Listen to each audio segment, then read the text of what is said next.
দেশ থেকে বিদেশ, খেলা থেকে বিনোদন, সব ধরনের খবর নিয়ে আমি মিঠু শুরু করছি নজরের দুনিয়া। চলন্ত ট্রেনের উপর হুড়মুড়িয়ে ভেঙে পড়ল ভারী ক্রেন। থাইল্যান্ডে ভয়াবহ দুর্ঘটনায় মৃত্যু অন্তত 22 জনের।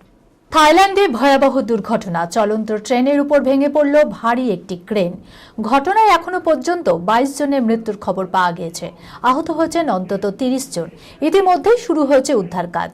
বুধবার সকালে ব্যাংক থেকে 230 কিলোমিটার উত্তর পূর্বে অবস্থিত নাখন রাতচাসিমা প্রদেশের শিখিও জেলায় দুর্ঘটনাটি ঘটেছে। জানা যায়, এদিন সকালে ট্রেনটি উবন রাত চাথানি প্রদেশের উদ্দেশ্যে রওনা দিয়েছিল। জানা গিয়েছে, ওই রুটেই উচ্চগতি সম্পন্ন রেল প্রকল্পের কাজ চলছিল। সেখানেই ক্রেনটি কাজ করছিল। ট্রেনটি তার পাশ দিয়ে যাওয়ার সময় ঘটে বিপত্তি। বিশালাকার ভারী ক্রেনটি আচমকা হুড়মুড়িয়ে ভেঙে পড়ে যাত্রীবাহী ট্রেনের উপর। সঙ্গে সঙ্গে ট্রেনটি লাইনচ্যুত হয়ে উল্টে যায়, এমনকি তাতে আগুনও লেগে যায় বলে খবর। এরপরই হুলুস্থুলুস পড়ে যায়। জরায়ুর বাইরেই বেড়ে উঠেছিল ভ্রূণ। মিরাক্কেল বেবির জন্ম দিলেন এই যুবতী। একটোপিক প্রেগনেন্সি এমন এক ধরনের গর্ভাবস্থা যেখানে জরায়ুর বাইরে ভ্রূণ বেড়ে ওঠে। অধিকাংশ ক্ষেত্রেই ভ্রূণ ফেলোপিয়ান টিউবে বাড়তে থাকে। সঠিক সময়ে বের না হলে অত্যাধিক রক্তক্ষরণের পাশাপাশি মায়ের মৃত্যুও হতে পারে। সাধারণভাবে এমন ভ্রূণের বেঁচে থাকার সম্ভাবনা 10%রও কম।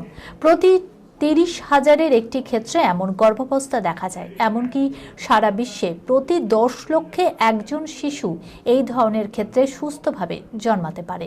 বিষয়টা এতটাই বিরল, সেটাই ঘটেছে ক্যালিফোর্নিয়ায়। সুজে লোপেজ আর অ্যান্ড্রু লোপেজের শিশুপুত্র রিউ আক্ষরিক অর্থেই যেন মিরাক্কেল বেবি। পর্দায় বেয়াট্রিজের সঙ্গে যশের উদ্দাম ঘনিষ্ঠতা। কোন চাপের মুখে পড়তে হলো টক্সিস ছবিকে দেখুন। দক্ষিণী তারকা যশের টক্সিসে ফেয়ারিটেল ফর গ্রোন আপস ছবি নিয়ে আলোচনা সর্বত্র। শোনা যাচ্ছে, ছবিতে দেখা যাবে উগ্র পুরুষ। তবে এই মুহূর্তে সবার নজর কেড়েছে ছবির প্রচার ঝলকে এক আবেদনময়ীর সঙ্গে যশের উদ্দাম ঘনিষ্ঠতা। এই ছবি ভারতীয় সংস্কৃতিকে কলুষিত করছে বলে অভিযোগ জমা পড়ল কর্ণাটকের মহিলা কমিশনের। বিড়ম্বনায় পড়ে কোন পদক্ষেপ করলেন অভিনেত্রী বেয়াট্রিজ?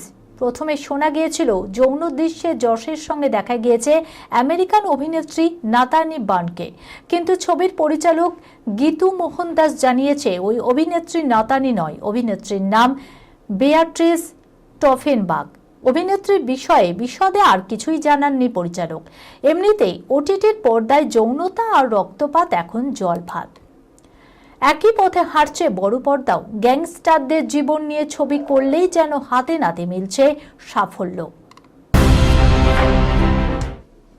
আলিয়া ভাট সুযোগ সন্ধানী। অনন্যা পাণ্ডের কীর্তিতে উত্তপ্ত বি-টাউন। কি ঘটেছে দেখুন। নায়িকাদের মধ্যে ক্যাট ফাইট নতুন নয়। এ যাবৎকাল সিনে দুনিয়ায় একাধিক নায়িকারা পরস্পরের সঙ্গে ঝামেলায় জড়িয়েছেন।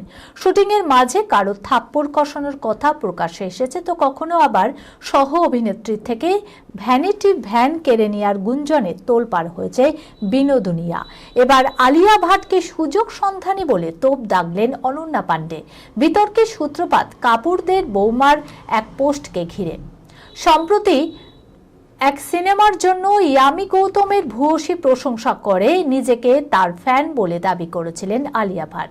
তাতেই নেট ভুবনের একাংশের অনুমান, ধুরন্ধর পরিচালক আদিত্য ধরের সিনেমায় কাজ পাওয়ার জন্যই তার স্ত্রী ইয়ামিকে তৈলমর্দন করছেন আলিয়া ভাট। উল্লেখ্য, রণবীর সিং ভালো বন্ধু হওয়া সত্ত্বেও রিলিজের আগে ও পরে ধুরন্ধরের জন্য কোনো রকম শুভেচ্ছা জানায়নি গাঙ্গুবাই। কিন্তু আদিত্য পরিচালিত ছবি 1000 কোটির গণ্ডি পেরোতে না পেরোতেই আলিয়ার তরফে শুভেচ্ছা বার্তা আসে, যা গত দিন দুয়েক ধরে চর্চার শিরোনামেই রয়েছে। সেই প্রেক্ষিতেই নিন্দুকদের দাবি, আদিত্য ধরের ছবিতে কাজ পাওয়ার জন্যই এবার ধুরন্ধর স্তুতি করছেন আলিয়া ভাট। সেই প্রেক্ষিতে আলিয়াকে সুযোগ সন্ধানী বলে তুলোধনা করা হয়, আর সেটাই ভাইরাল হয়ে যায়। যেখানে লাইক ঠুকে সাই দিতে দেখা যায় অনন্যা পাণ্ডেকেও, আর তাতেই উত্তপ্ত টিনসেল টাউন। এই খবরের সঙ্গে শেষ করলাম আজকে নজরে দুনিয়া। আপনারা দেখছেন টিভি 24 বাংলা, সংবাদ বিনোদন সারাদিন সারাক্ষণ।